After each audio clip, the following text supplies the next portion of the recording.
गाली गलौज दे रही थी। हम रात को 3 बजे लौटे अपने घर पर, तो सुबह उठे 9:30-10 बजे,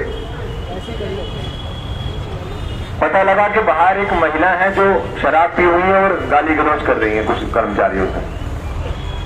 उनसे बात करने की कोशिश की तो उन्होंने अभद्रता की, हमसे भी गाली गलौज हमारे सामने की। तो वहां भी क्या कि जब कोई व्यक्ति सामने से गाली गलौज या अभद्रता करता है तो योगी जी ने भी तो अपने भाषण में कहा था, एक पत्रकार ने पूछा था कि अगर कोई गाल पर आपको चांटा मारेगा तो आप क्या करेंगे? तो योगी जी ने जवाब दिया कि मैं दूसरे गाल को आगे नहीं करूंगा, उसको चांटा मारूंगा। हमने उसकी गालियों को सुनकर जब बहुत उत्पीड़न फैली है, तो हमारे मुंह से भी जो आम गांव की हमारी भाषा फैली है, जैसे मुजफ्फरनगर में तो हर बात पे कहते हैं भीचोट क्या कर रहा है, वो जानवर मार नहीं रहा है, बकवास खेल रहा। अब ये कॉमन भाषा हम गाँव के वासियों की, जब उसने गाली गलौज की तो स्वाभाविक है हम भी अपने गाँव की भाषा में उससे बात कर बैठे। इतनी सी वीडियो को वायरल करने पर पूरे भाजपा की एक लोभी हमारे विरुद्ध षड्यंत्र रचकर ऐसे पीछे लग गई जैसे किसी आतंकवादी को पकड़ना है, किसी माफिया को पकड़ना है, किसी ऐसे व्यक्ति को पकड़ना है जो देश में वांटेड हो, और बिना किसी विवेचना के, बिना किसी जांच के 2 दिन के अंदर हमारे ऊपर गैंगस्टर 25,000 का इनाम घोषित कर दिया जाता है। और तो और जब हम अरेस्ट हुए तो उनको 3 लाख रुपए का इनाम इस तरह दिया जाता है जैसे नक्सल का कोई कमांडर पकड़ लिया हो, श्रीकांत त्यागी ना पकड़ा हो। उनको ऐसे इनाम दिया जाता है जैसे कश्मीर से किसी आतंकवादी को पकड़ लिया हो, श्रीकांत त्यागी ना पकड़ा हो। सामान्य साथी, जब इसकी बातें खुली तो पता लगा कि इसमें भाजपा के वो धन्ना सेठ, भाजपा के वो भ्रष्टाचार की पराकाष्ठा पर अपना नींव रख चुके और बीजेपी में भ्रष्टाचार करके अपना साम्राज्य खड़ा कर चुके जिन व्यक्तियों के खिलाफ हम जांच कराने का काम कर रहे थे, उसमें वो लोग संलिप्त थे। ये प्रशासन को जानकारी हुई और इस बात की जानकारी हमारे समाज में चल रही खबरों के माध्यम से जो सुनने और समझने का काम किया, क्योंकि त्यागी समाज तो समृद्ध, संपन्न, सक्षम, शिक्षित समाजों में आता है। वो समझदार था, समझ गया षड्यंत्र को, और उन्होंने हमारी लड़ाई को अपनी लड़ाई लड़कर समझने का काम किया। और 21 तारीख को जो उन्होंने ऐतिहासिक रैली नोएडा में की तो भारतीय जनता पार्टी की सरकार, शासन, सत्ता के पांव उखड़ गए और वो मजबूर हो गई,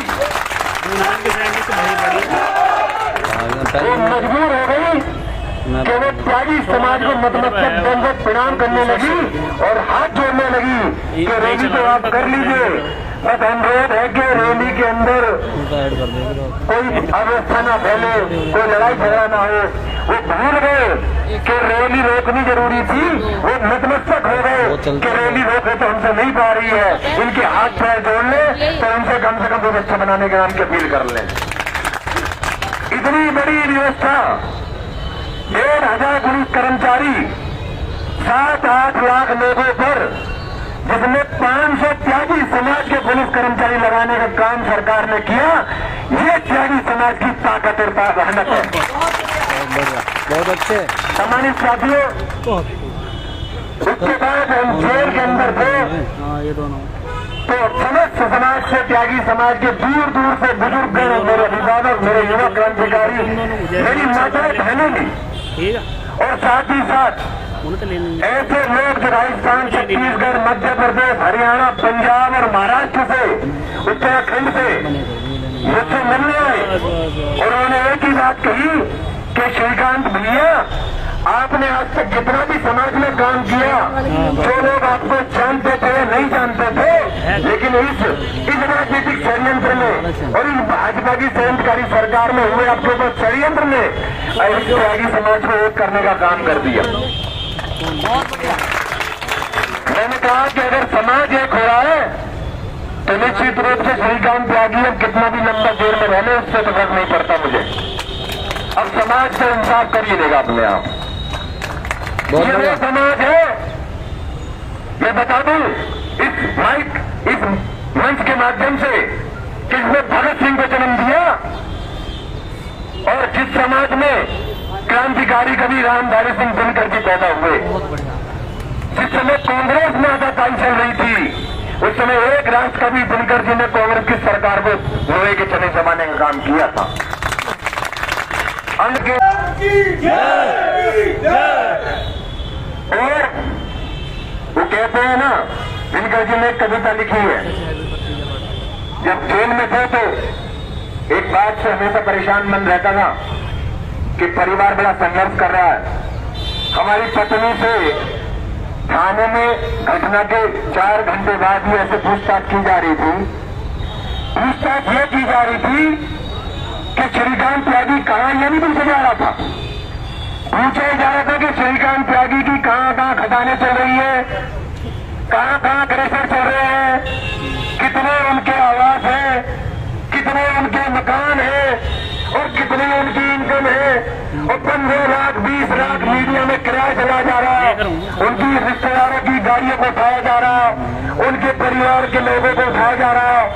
मुद्दा उसी दिन में समझ गया था कि ये तो किसी ने सिकंदनी बेटी भीषम पिताओं को मारने के लिए ये अपराध बच्चों में अपराध कराया गया। हमारी साथियों, किसी को अपशब्द कहने का, अभद्र कहने का मेरा कोई इरादा नहीं, लेकिन वो किसी ने कहा है कि अगर किसी का शिकार करना हो तो उसके आगे कुछ उसका चारा डाल तो शिकार हो जाता है।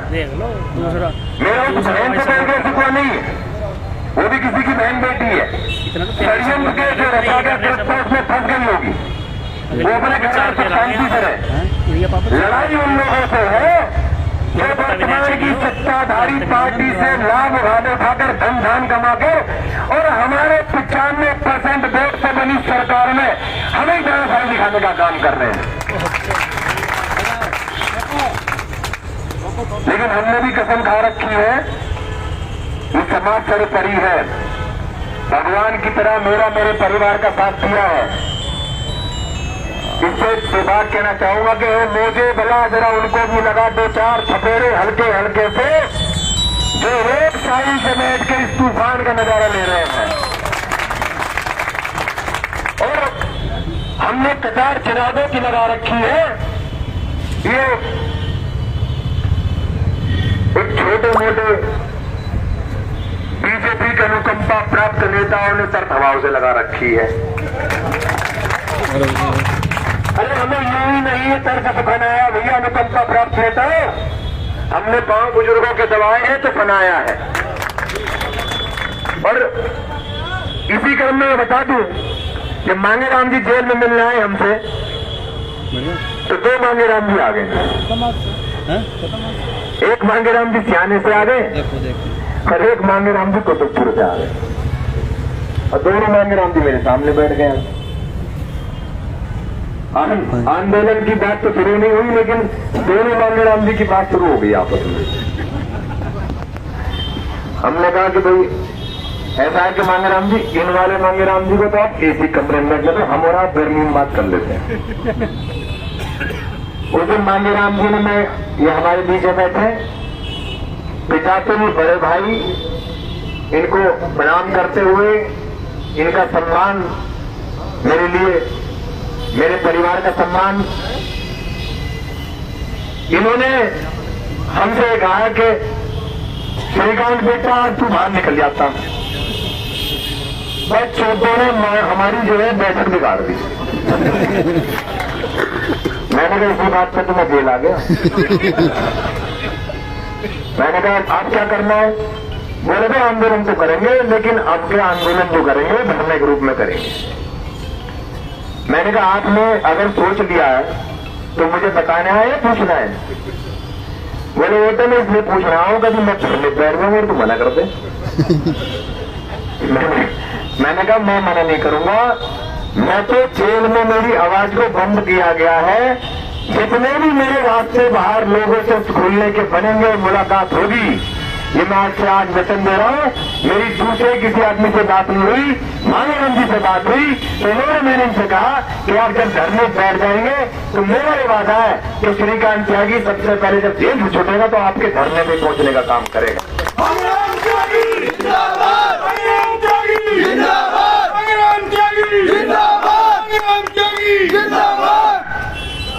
धरना चला, 72 दिन जेल में रहे हैं, आतंकवादी सेल में समय काटा।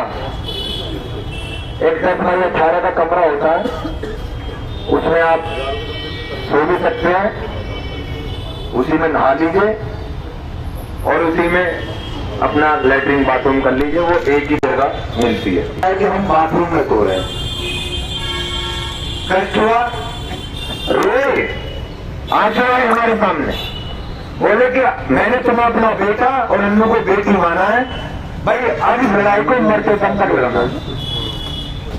मैंने कहा आप जितनी बड़ी बात कह के जा रहे तो ये भी ध्यान रखिए कि श्रीकांत त्यागी तन मन धन से आपके लिए और आपका साथ देने वाले लिए समाज के युवा क्रांतिकारी बुजुर्ग माताओं बहनों के लिए समर्पण कर देगा और सबसे पहले अगर कोई काम करेगा तो समाज को दंडवत प्रदान करके कोई काम करेगा और उसके अगुवाई में कोई आगे राजनीति में लेगा।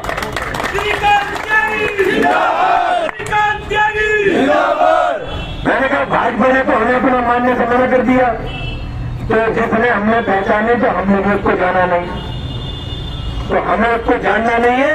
अब जानना उसको है जिसके प्रति हमारा समाज अपने दिल में मसाल लेके चल रहा है और उसको जलाने और खाक करने और डाउन करने की टोन ले चुका है, अब उसको बनाना है।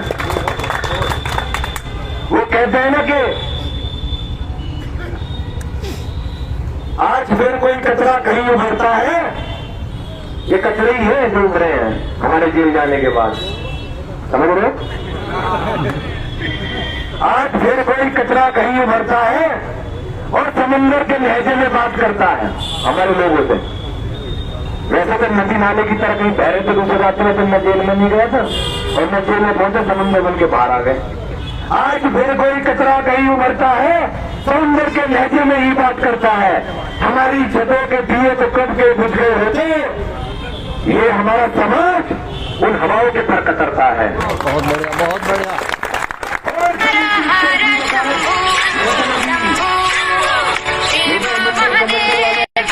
चलेगी नहीं वकालत, क्योंकि फैसला उस समाज ने दिया है जिसको आपने दरी बिछाने का तमका दिया था। सम्मानित साथियों, समाज के साथ साथ